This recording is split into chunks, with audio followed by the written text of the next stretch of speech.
Hello, thank you for joining with me. We are in A Course in Miracles, Workbook for Students, Part 2 of the workbook. Today we are on Lesson 224.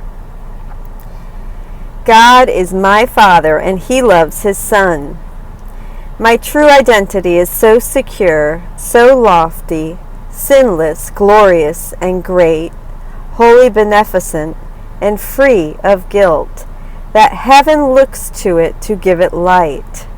It lights the world as well. It is the gift my Father gave me, and the one I give the world as well. There is no gift but this that can be either given or received. This is reality, and only this. This is illusion's end. It is the truth. My name, my Father, still is known to you. I have forgotten it and do not know where I am going, who I am, or what it is I do.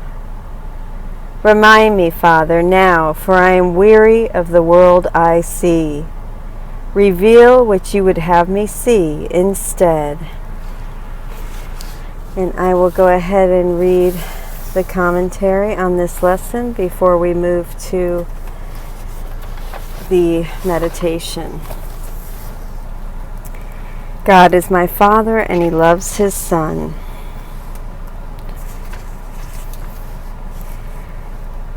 These lessons are helping us to remember who we are, God's Son. Who we are is an identity that is far beyond anything we can imagine, so lofty that heaven looks to it to give it light. In Lesson 221, we were silently waiting for God to speak to us of what we are. In Lesson 222, we learned that what we are exists in an environment of God. Lesson 223, we recognize that we are not separate but exist entirely in union with God. And now we remember our true identity, His Son. Our identity is illusion's end. It is the truth. The truth of what we are is the end of all illusions, or the flip side, a mistake about what we are is the source of all illusions. We have forgotten it, but in these times of quiet with God, we ask Him to remind us to reveal that identity to us. We are lofty, sinless, glorious, and great, wholly beneficent, and free from guilt. Reading these words, notice how our conscious minds instantly question it, instantly recoil from the audacity of saying such things. It only shows how thoroughly we have deceived ourselves, how well we have learned our own lies. Yet something within, on hearing these words, begins to sing. Something within recognizes the melody of heaven and starts humming along with it. Listen to that humming. Tune into it. It is yourself responding to God's call. Say it. God is my Father and He loves His Son.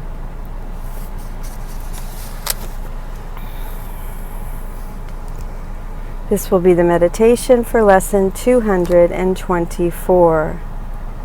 God is my Father and He loves His Son. My name, my Father, is still known to you. I have forgotten it and do not know where I am going, who I am, or what it is I do. Remind me, Father, now, for I am weary of the world I see.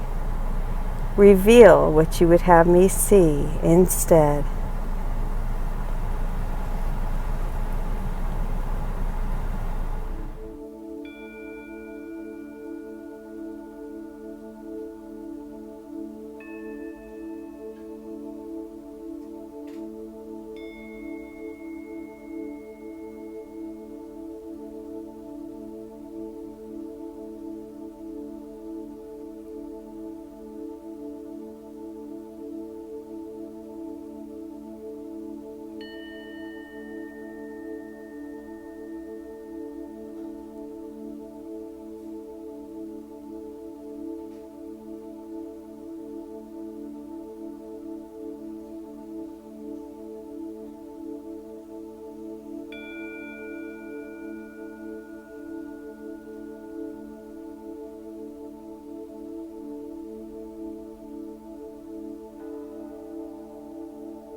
Now we will read a few sentences in What is Forgiveness and read the commentary by Alan Watson.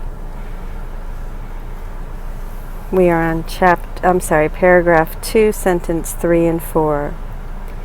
The thought protects projection, tightening its chains so that distortions are more veiled and more obscure, less easily accessible to doubt and further kept from reason.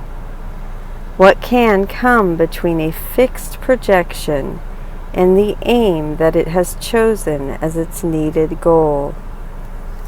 And now I will read the commentary. This is part 4 of the commentary, reading in paragraph 2, sentences 3 and 4.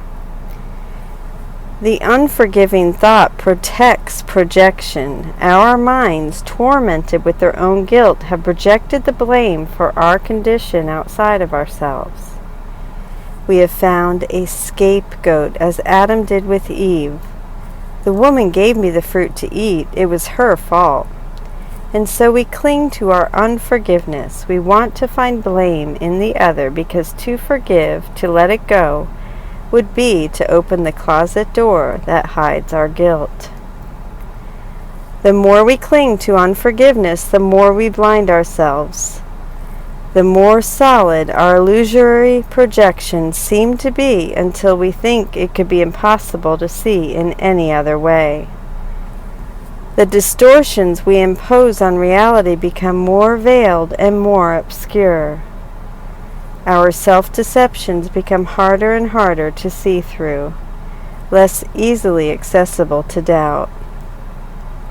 All we are being asked to do is to doubt them, to question our projections, to listen to a little reason.